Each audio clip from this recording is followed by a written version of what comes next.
Stepstone presenting Vira, truly independent AI homes, 0% no other charges. போரூருக்கே இது புதுசு at Kattupakkam Porur. எனக்கு தலைமை செயலகத்திலையும் சரி டெல்லியிலையும் சரி எந்த தொடர்பு இல்லைன்னு சொல்கிறாங்க. முதல்ல இந்த ஸ்டேட்மெண்ட்டை நம்ம எப்படி புரிஞ்சுக்கணும்? எனக்கு பாவம் யாரையுமே தெரியாது அப்படின்னு சொல்லிட்டாங்க. ரொம்ப சந்தோஷம். அடுத்த கேள்வி, நகையை தொலைச்சிங்களா இல்லையா? நகைன்னு ஒன்று உங்ககிட்ட இருக்குதா இல்லையா? அஜித்குமாரை சாவடிச்சிட்டா போருமா? இப்போ என்னுடைய நகை 9 பவுன் தொலைஞ்சி போச்சுன்னா அஜித்குமார் சாகடித்த உடனே நான் போய் பால் ஊற்றிட்டு வருவேன்னா? நான் திரும்ப புகார் கொடுத்து எனக்கு என்னுடைய 9 பவுன் நகை இல்லைன்னு நான் கேட்டிருப்பேனே. அந்த மாதிரி ஏதாவது நீங்கள் புகார் கொடுத்தீங்களான்னு கேட்டிருக்கலாம். 50 லட்ச ரூபா பணம் யார் வரி பணம்? ஜெகத்ரட்சன் ஐயா கொடுத்தாரா, பொன்முடி ஐயா கொடுத்தாரா, செந்தில் பாலாஜி ஐயா கொடுத்தாரா, இல்லை உதயநிதி தான் செலவு பண்ணோன்னு முடிவு பண்ணி அவர் கொடுத்தாரா? எனக்கு நீங்கள் கொடுத்துருக்கிற அரசு வேலை மாதிரியே தெரியல, அதனால் என்னை விட்டுருங்கிறார். எதை எடுத்தாலும் சிபிஐட்டு கொடுக்கணுங்கிறது முட்டாள்தனமான ஒரு விஷயம். தேவையே இல்லை. ஒரு இன்ஸ்பெக்டரால் ஹேண்டில் பண்ண முடியும். நிகிதா பாவம் சொல்லாமல் இருக்கும்போதே அந்த அடி அடிச்சிருக்காருன்னா, நிகிதா கொஞ்சம் உணர்ச்சி வசப்பட்டு ஏதாவது சொல்லியிருந்தா என்ன பண்ணியிருப்பாங்க?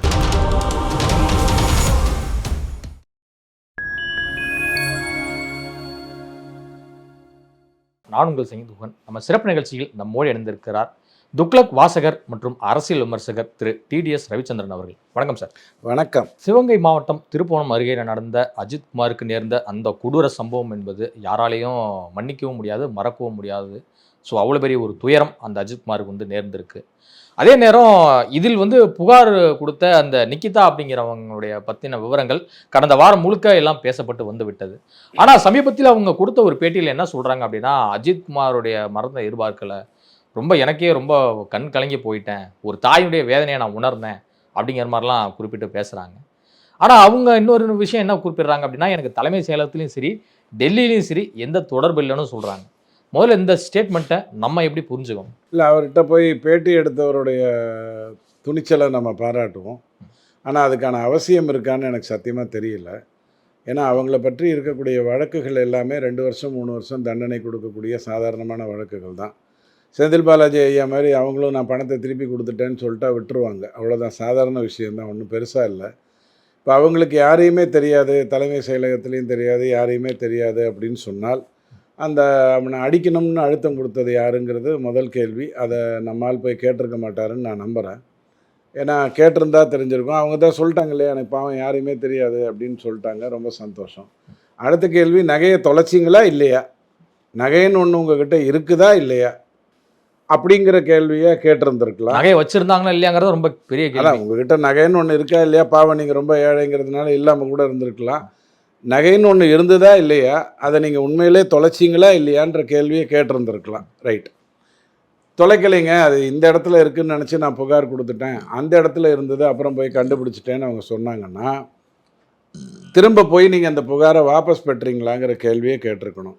இல்லைங்க தொலைஞ்சி போச்சு அப்படின்னு சொன்னால், அஜித்குமாரை சாவடிச்சிட்டா போருமா? இப்போ என்னுடைய நகை 9 பவுன் தொலைஞ்சி போச்சுன்னா அஜித்குமார் சாகடித்த உடனே நான் போய் பால் ஊற்றிட்டு வருவேன்னா? நான் திரும்ப புகார் கொடுத்து எனக்கு என்னுடைய 9 பவுன் நகை இல்லைன்னு நான் கேட்டிருப்பேனே. அந்த மாதிரி ஏதாவது நீங்கள் புகார் கொடுத்தீங்களான்னு கேட்டிருக்கலாம். இது ஆராசா கிட்ட 2Gயை பற்றி பேட்டி எடுத்தீங்கன்னு வச்சுக்கோங்க, கேள்வி கேட்குறவங்க கன்ஃபியூஸ் ஆயிடுவான். அவர் தெளிவாக இருப்பார், ஒரு பிரச்சனையும் இல்லாமல் பயங்கரமாக பதில் சொல்லுவார். கேள்வி கேட்குறவன் கன்ஃபியூஸ் ஆகி 3 முக்கியமான கேள்வியை மறந்துடுவான். அந்த மாதிரி தான் இந்த நிகிதா விஷயத்தில் நடந்திருக்கு. ஆனால் ஆராசா பாவம் சொல்லிக்கிட்டே இருக்கார், வர சொல்லுங்கள், சிதம்பரம் என் கூட பேச சொல்லுங்கள். அப்போ சொன்னார், JPC இது பண்ணும்போது சொன்னார் பேச சொல்லுங்கன்னாரு. பாவம் அது யாருமே அதை பண்ணலை. ஸோ நிகிதா அப்படிங்கிற ஒரு பர்சனாலிட்டி இன்னி வரைக்கும் அரெஸ்ட் பண்ணப்படாமல் இருக்கிறதுக்கு காரணம் என்ன? இப்போ நீங்கள் போய் நாளைக்கு என்னை பற்றி ஒரு 4 பத்திரிக்கையில் வருது, இந்த ரவிங்கிறவர் இப்படியெல்லாம் பேட்டி கொடுத்து அதுக்கு ஏற்ற மாதிரி காசு வாங்குறாரு, திமுகவுக்கு எதிரான கருத்தை சொல்லிட்டு காசு வாங்குறாருன்னு போட்டிருந்தா, காசுன்னா 50 பைசா கூட காசு, 5 லட்சம் கூட காசு, காசுன்ற வார்த்தையை பயன்படுத்தினாலே என்னை தூக்கிட்டு போயிடுவாங்க. நம்மளை தூக்கிறதுக்கு என்ன வழின்னு பார்த்துக்கிட்டு இருக்கக்கூடிய 4 பேர் இருக்கிற இடத்துல என்னை விட்டு வைப்பாங்களா? அப்போது இவங்க மோசடி பண்ணியிருக்காங்கன்னும் போது புகார் கொடுக்கறதுக்கு அந்த ராஜாஜி ராஜா படத்தில் ரஜினி போய் சொல்லுவார், நான் தான் அந்த ராஜா, என்னை உள்ளே போடுங்க அப்படின்னுவார். போலீஸ் வந்து ஐயோ கம்ப்ளைண்ட் கொடுக்கறதுக்கு யாருமே இல்லையே, நீ என்கிட்ட கிடச்சிருக்கேன்னு ரொம்ப ஏங்குவார். அந்த மாதிரி இந்த அம்மா மேலே கம்ப்ளைண்ட் கொடுக்கறதுக்கு யாராவது வேணுமா? சோமோட்டோ வேலை பண்ண முடியாதா? இல்லை, அவங்களுடைய ரிலேஷன் ஒருத்தர் வந்து நானும் பாதிக்கப்பட்டிருக்கேன் நிகிதா குடும்பத்தால், எனக்கு வந்து அரசு வேலை வாங்கி தருவதாக கூறி சொல்கிறதா தலைவரே, நான் அப்படின்னு சொல்லிட்டு மதுரை டிஸ்ட்ரிக்ட் கலெக்டரேட்ட மனுலாம் கொடுத்தாரு. ஒத்துக்கிறேன், எனக்கு இந்த கேரக்டர்ஸ் எல்லாம் பற்றி பேசுறதுக்கு விருப்பம் இல்லை. இருந்தாலும் நீங்கள் கேட்டதுனால நானும் ஒரு நிருபராக கேள்வி கேட்டால் எப்படி புத்திசாலித்தனமாக கேட்பேன்னு கொஞ்சம் யோசித்தேன். முட்டாள்தனமாக தான் இருந்தது. ஏன்னா ஒரு இன்டர்வியூ எடுக்கிறீங்க, அவர்கிட்ட போய் இன்டர்வியூ எடுக்கிறீங்க, எடுக்கும்போது அந்த நகை தொலைந்ததா இல்லையாங்கிற கேள்வி அதில் வந்திருக்கணுமா வேண்டாமா? அது தொலைச்சிங்களா இல்லையான்ற கேள்வி வந்திருக்கணுமா வேண்டாமா? அவங்க ஏதோ கவரில் போட்டு 10,000 அந்த அந்த அந்த இன்டர்வியூ எடுத்தவரை நான் தப்பாக சொல்கிறேன்னு நினச்சிடாதீங்க. ஒரு 10,000 போட்டு கொடுத்துருந்துருக்கலாம், 2 டேங்கோ அல்லது 3 கொக்கோ கோலாவோ கூட சாப்பிட கொடுத்துருந்துருக்கலாம். கேள்வி தெளிவாக வரணுமா இல்லையா? நீ நகையை தொலைச்சியா இல்லையா? அதான கேள்வி. எனக்கு யாரையுமே தெரியாது, எனக்கு தலைமை செயலகத்துலேயும் யாரும் தெரியாதுன்னா போலீஸ்காரங்க மென்டலாக அவனை அடிச்சுட்டு அந்தளவுக்கு அடிச்சிட்டு இருந்தாங்களா? அல்ல ஏதாவது ஒரு தலை காதலில் யாராவது சொல்லி உங்களை அடையணுங்கிறதுக்காக அந்த மாதிரி பண்ணிட்டாங்களா? முட்டாள்தனமாக இருக்குது.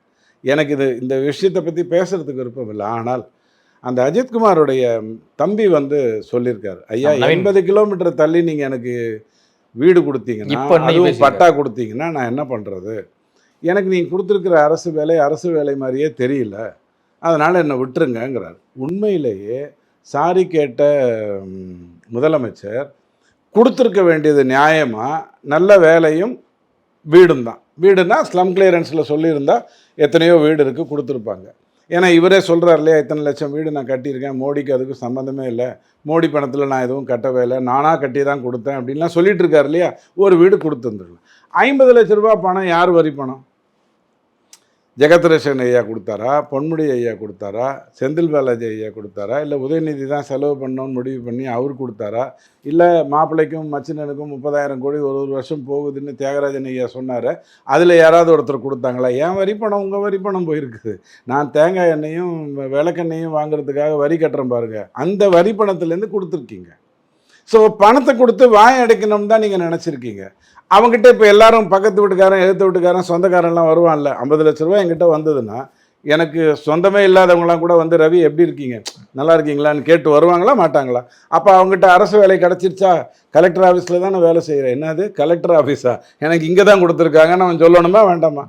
அதே மாதிரி வீடு கொடுத்துருக்காங்க, வெரி குட், பெசநகர் இல்லையா அப்படின்னு கேட்டால் இல்லைன்னா நம்ம ஊர்லேருந்து இவ்வளோ. ஸோ இதுதான் நீங்கள் வாயடைப்பதற்காக நீங்கள் பண்ணுகின்ற முட்டாள்தனம் தான் இந்த மாதிரியான விமர்சனங்களை கொண்டு வருது. நேர்மையாக அணுகினீங்கன்னு வச்சுக்கோங்க, அவனுக்கு நான் தப்பு பண்ணிட்டேன், அந்த தப்பு ரொம்ப தப்பு, அவனை நான் நல்லபடியாக அந்த அம்மாவை பார்த்துக்கணும், அந்த குடும்பம் திருப்பி பழைய இடத்துக்கு வர்றதுக்கு ஏதாவது ஒரு உதவி பண்ணணும் அப்படிங்கிற ஒரு எண்ணத்தோடு செயல்பட்டு இருந்தீங்கன்னா குழப்பமே இருந்திருக்காரு. சமீபத்தில் அஜித்குமாரோடைய தம்பி நவீன்குமார் அவர்கள் தீவிர சிகிச்சை பிரிவில் அனுமதிக்கப்பட்டிருந்தார். குறிப்பாக அவருக்கு அவரையும் போலீஸ் டார்ச்சர் பண்ணி அடிச்சிருக்காங்க அப்படிங்கிற விஷயத்த அவரே மீடியாக்கள் பதிவு பண்ணார். காலில் ஏற்பட்ட காயம் காரணமாக தீவிர சிகிச்சை பிரிவில் அனுமதிக்கப்பட்டிருந்தார். இன்னைக்கு கோர்ட்டுக்கு வெளியே இது மாதிரி பேசுறாரு விசாரணை முடிந்த பிறகுலாம். ஸோ அவருடைய இந்த ஸ்டேட்மெண்ட் எப்படி புரிஞ்சுக்கணும்? இல்லை, இதுக்கப்புறம் உங்களுக்கு தமிழக அரசுல இருந்தும் சரி, இந்த நம்ம நிறைய திமுகக்காக பேசுகிறவங்களாம் இருக்காங்கல்ல, அவங்களாம் என்ன சொல்லுவாங்க, சிபிஐட்ட கொடுத்துட்டாங்க, இனிமேலே நீங்கள் சிபிஐட்ட போய் பார்த்துக்கோங்க அப்படின்ட்டுருவாங்க. எனக்கு தெரிஞ்ச ஒரே சிபிஐ ஸ்டோரி மம்முட்டி எடுத்தது தான். இனி நம்ம யார்கிட்ட போய் கேட்கணும்? சிபிஐட்ட தான் கேட்கணும், நீதிமன்றத்தை தான் கேட்கணும். சிபிஐ விசாரிக்க தொடங்கி விட்டதா சார்? இன்னைக்கு தானே கொடுக்க முடியும். இவர் ஸ்டாலின் ஐயா சொன்ன உடனே அவன் ஒரு புறா விட்டுட்டு ஃபைலை தூக்கிட்டு போயிடுவானா? அவன் 8ஆம் தேதி தான் கோர்ட்டு கூடுதுன்னு சொல்லியிருக்காங்க. கோர்ட்டு கூடி தானே சிபிஐட்ட ஒப்படைக்கும். ஒப்படைச்சா தானே அவங்க எடுத்துகிட்டு போவாங்க. உடனே ஸ்டாலின் ஐயா சொல்லிட்டாருன்னு டைரெக்டாக அறிவாலயத்துக்கு வந்துடுவான் அவன். சிபிஐலேருந்து முறைப்படி நடக்கணும். கொடுத்துட்டாங்க. ஸோ இனிமேல் சிபிஐ பிரச்சனை எப்படி காவேரி பிரச்சனை எல்லாத்தையும் தீர்த்தது கருணாநிதி ஐயா தான். ஆனால் தண்ணி வராததுக்கு காரணம் மத்திய அரசு. காவேரி பிரச்சனையில் தீர்வே தண்ணி வரணுங்கிறது தான். அதுக்கு காரணம் மத்திய அரசு. இப்போது வராததுக்கு காரணம் மத்திய அரசு. உங்கள் கூட்டணி கட்சி இல்லை, கூடவே நீங்கள் இருக்கிற இந்தி கூட்டணி இல்லை அப்படிங்கிறத தெளிவாக எடுத்துக்கோங்க. அதே மாதிரி இப்போ என்ன பண்ணுவாங்க, அஜித்குமாருக்கு சிபிஐ தான். சிபிஐ வழக்கை ஒழுங்காக நடத்தும், அதில் எனக்கு எந்த மாற்று கருத்தும் இல்லை. ஆனால் இந்த ரிப்போர்ட்டெல்லாம் எதை எடுத்தாலும் சிபிஐட்டு கொடுக்கணுங்கிறது முட்டாள்தனமான ஒரு விஷயம். தேவையே இல்லை. ஒரு இன்ஸ்பெக்டரால் ஹேண்டில் பண்ண முடியும். நிகிதா பாவம் சொல்லாமல் இருக்கும்போதே அந்த அடி அடிச்சிருக்காருன்னா, நிகிதா கொஞ்சம் உணர்ச்சி வசப்பட்டு ஏதாவது சொல்லியிருந்தா என்ன பண்ணியிருப்பாங்க இல்லையா? அந்தால சுத்தமாக வெட்டி போட்டு குரங்கு பொம்மை படத்தில் பையில தூக்கி போடுற மாதிரி போட்டிருந்துருப்பாங்க. நல்ல வேலை அந்த அம்மா எதுவும் சொல்லலை. அது தானாக நடந்துருச்சு. இப்போ நிகிதா பின்னணியில் மேலதிகாரிகள் இருக்கிறாங்க அப்படிங்கலாம் ஒரு நிறைய செய்திகள்லாம் வந்துச்சு. இப்போ அதே வேளையில் பின்னணியில் ஒரு அமைச்சர் அப்படிங்கிற ரீதியெலாம் வந்து ஒரு சேனல் வந்து குறிப்பிட்டு பேசியிருக்கீங்க. அது என்ன? ஐயா, இவங்களை பொறுத்த வரைக்கும் இந்த ரூட்ஸ் வந்து ரொம்ப சிம்பிள். அருவி மாதிரி கொட்டுச்சுன்னா அது கொஞ்ச நாளில் ஆறாகும், ஓடையாகும். அந்த நீர் வேற எங்கே போகும்? இல்லை கடலில் போய் கலக்கும். இவ்வளவு தானே. ஸோ ஒரு தவறான கேரக்டர் உள்ளே வந்தாங்க, மோசடி பண்ணுறாங்க அப்படின்னா அவங்களுக்கு செல்வாக்கு வந்து எந்தெந்த இடத்துல வளரும், எங்கெங்கெல்லாம் தப்பு பண்ணுறவங்க இருக்காங்களோ அந்தந்த இடத்துலலாம் வளரும் ஆட்டோமேட்டிக்காக. நான் வந்து என்றைக்குமே ஒரு அமைச்சர் தொடர்பு பண்ணியிருக்காரு அல்லது ஒரு ஐஏஎஸ் அதிகாரி பண்ணியிருக்காருலாம் சொல்ல மாட்டேன். எனக்கு தெரியாது. பத்திரிகையில் நீங்கள் எதையாவது போட்டால், இப்போது விஜய் வந்து பிஜேபியோடையும் கூட்டணி இல்லை, திமுகவோடையும் கூட்டணி இல்லைன்னு தெளிவாக சொல்லியிருக்காரு. ஆனால் அவங்க பத்திரிகை ஹெட்லைன்ஸ்லாம் எப்படி வந்தது? பிஜேபியோடு இல்லை, பிஜேபியோடு இல்லை, பிஜேபியோடு இல்லை. திமுகவோட இல்லைங்கிறத அவர் தானே சொன்னார். அதை எந்த பத்திரிகையில் போடுவான்? சிங்களத்தில் போய் படிச்சுக்கணும். அவர் தான் சொல்கிறாரே சார், கொள்கை எதிரி பாஜகவுடன் கூட்டணி இல்லை, அரசியல் எதிரி திமுகவுடன் கூட்டணி இல்லை. 2 கை காட்டினீங்கல்ல. தலைப்பு செய்தியில் எங்கே வந்தது? நீங்கள் தயவு செஞ்சு முந்தானத்து பேப்பர் எடுத்து பாருங்கள். பிஜேபியோடு இல்லை, பிஜேபியோடு இல்லை, பிஜேபியோடு இல்லை. அப்புறம் மீதியை நான் என்ன பண்ணணும்? கேரளாவில் போய் தெரிஞ்சுக்கணுமா? ஸோ இப்படி தான் இவங்களுடைய பொசிஷன் இருக்குது. ஸோ இதை வைத்து கொண்டு நாம் வாய் விட மாட்டேன். எனக்கு என்ன உளவுத்துறை இருக்கான்னு இதெல்லாம் கண்டுபிடிக்கிறதுக்கு. பாவம் ஸ்டாலின் ஐயாவுக்கு திங்கக்கிழமை அன்னைக்கு இன்ஸ்பெக்டர்ஸோட பெரிய அஃபீஷியல்ஸோட மீட்டிங் நடத்தும் போதே இந்த விஷயமே தெரியாது. இந்த மாதிரி ஒன்று நடந்திருக்கு, வெள்ளிக்கிழமை சனிக்கிழமை இப்படி ஒன்று ஆயிடுச்சு, செத்து போயிட்டான் அப்படிங்கிறது திங்கக்கிழமை அன்னைக்கு மீட்டிங்க்கு அட்டன் பண்ணார் இல்லையா, அப்போவே அவருக்கு தெரியாது. அவருக்கே தெரியாத போது எனக்கு எப்படி தெரியும்? ஆனால் ஒரு அழுத்தம் கொடுக்கின்ற அளவுக்கு, தனிப்படையை உடனே அனுப்புகின்ற அளவுக்கு ஒரு அழுத்தம் யாரால கொடுக்க முடியும்னு நீங்கள் கொஞ்சம் யோசிச்சு பாருங்க. இப்போ நீங்கள் சொல்கிற பார்த்தா நிகிதாவுக்கு வந்து அமைச்சரோடு யாருக்கூடயோ ஒரு நல்ல ரிலேஷன்ஷிப் இருந்து கண்டிப்பாக இருக்குது. அதில் எந்த ஒரு மாற்று கருத்து. ஏன்னா இவங்க அயோக்கியத்தனம் பண்ணுறாங்க, கயமை வேலை பண்ணுறாங்க, மோசடி பண்ணுறாங்க. இவங்களுக்கு யாரோட தொடர்பு இருக்கும்? சத்தியமாக இந்த ஆட்சியில் இருக்கக்கூடிய இவங்களோட தான் தொடர்பு இருக்கும் இல்லையா? வேற இவங்க போய் தேவையில்லாமல் அதிமுகவில் தொடர்பு வச்சுட்டு என்ன பண்ண போகிறாங்க? இல்லை, திமுக தரப்பில் நிறைய விஷயங்கள் சோசியல் மீடியாவில் வந்து பரப்புனாங்க. அண்ணாமலை அவர்களோட இவங்க பாருங்கள் நெருக்கமாக இருக்கிறாரு, இவங்க வந்து பாஜக ஆதரவர் அப்படிங்கிற மாதிரிலாம் ஒரு கிரிட்டிசைஸ் பண்ணாங்க. அதாவதுங்க, பாஜக ஆதரவாளராக இருக்கிறதுங்கிறது வந்து யார் வேணாலும் இருக்கலாம். இப்போ ஒரு மூத்த பத்திரிகையாளர் இருக்கார், அவர் நிறைய சேனலுக்கு பேட்டி கொடுக்குறாரு, திமுகவை பயங்கரமாக விமர்சித்து பேட்டி கொடுக்குறாரு, தொலைக்காட்சி எல்லாம் விமர்சித்து பேட்டி கொடுக்குறாரு, தொலைக்காட்சியில் இருக்கக்கூடிய ஆங்கர்ஸையும் விமர்சித்து பேட்டி கொடுக்குறாரு. ஆனால் அன்றைக்கி சாயங்காலமே அவரும் ஒரு தொலைக்காட்சியில் பேசுகிறாரு, யாரை விமர்சித்தாங்களோ அவருடைய இடத்துலையே பேசுகிறாரு. ஆனால் அவருடைய ஸ்டேட்மெண்ட் எல்லாம் திமுகவுக்கு எதிராக இருக்குது. எதுக்கு இதை பண்ணுறாரு? மக்களை திரட்டுவதற்காக. பயங்கர நடுநிலையாக பேசுகிறாரியா இந்த ஆள் அப்படின்னு சொல்லிட்டு கேட்பாங்க. எல்லாரும் உள்ளே வந்த உடனே மார்ச் 2026 என்ன பண்ணுவார்?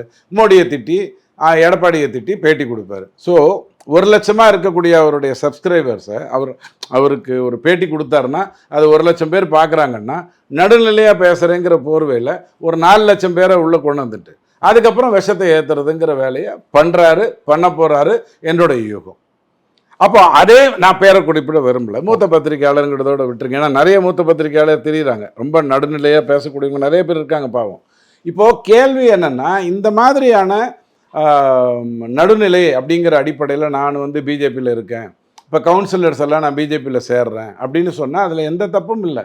பிஜேபியில் யார் வேணாலும் சேரலாம். வந்ததுக்கப்புறம் பிஜேபியை பயன்படுத்தி அவன் தப்பு பண்ணால் தான் ஒரு வழி பண்ணுவாங்க. இப்போ செந்தில்வேல் ஐயா கிட்ட நான் ஒரு ரிக்வெஸ்ட் வச்சுருக்கேன், எப்படி நம்ம அண்ணாமலை ஐயா பக்கத்தில் நிக்கிதா இருக்கிற மாதிரி ஒரு ஃபோட்டோ அனுப்பிச்சிங்களோ, அந்த மாதிரி என் பக்கத்தில் ஐஸ்வர்யா இருக்கிற மாதிரி ஒரு ஃபோட்டோவை ரெடி பண்ணி அனுப்பிச்சிங்கன்னா என் ஒய்ஃப் கிட்ட அதை காட்டியிருத்தியா, யார் நான் எவ்வளோ பெரிய ஆள் தெரியுமான்னு. ஏன்னா இதை ரெடி பண்ணுறாங்க, ரெடி பண்ணுறவங்க எனக்கு ஒரு ஃபோட்டோவை ரெடி பண்ணி கொடுக்கக்கூடாதா இல்லையா? அப்பட்டமாக லூசுத்தனமாக மாட்டிக்கிற மாதிரி ஒரு ஃபோட்டோவை ரெடி பண்ணிவிட்டு அதை பத்திரிகையில் பார்த்தீர்களா நண்பர்களே அப்படின்னு போட்டு, நிறைய பெரியாரிஸ்ட் வேறு அவருக்கு ஃப்ரெண்ட்ஸ் இருக்காங்க, போட்டு விட்டுட்டு இந்த மாதிரி வேலையெல்லாம் பண்ணுறாங்க. இதுக்கெல்லாம் நம்ம நேரத்தையே செலவு பண்ணக்கூடாது, நேர்மையாக நம்ம அடுத்த கருத்துக்குள்ளே போயிடணும். அஜித்குமார் மரண வழக்கில் மாவட்ட நீதிபதி ஜான் சுந்தர்லால் சுரேஷ் அவர்களை வந்து விசாரித்து வந்தார். அவர் கிட்டத்தட்ட பாதி விசாரணையை முடித்து அந்த விசாரணை அறிக்கையை வந்து மதுரை உயர்நீதிமன்ற அமர்வில் வந்து தாக்கல் செய்திருக்கிறார்.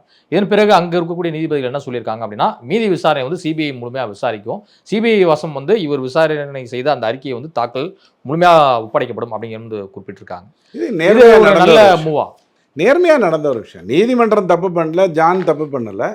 அவங்க வந்து விசாரித்தாங்க, இந்த மாதிரி 8ஆம் தேதிக்குள்ளே ரிப்போர்ட் கொடுங்க, இவர் கொடுப்பாருன்னு சொல்லி கொடுத்தாங்க.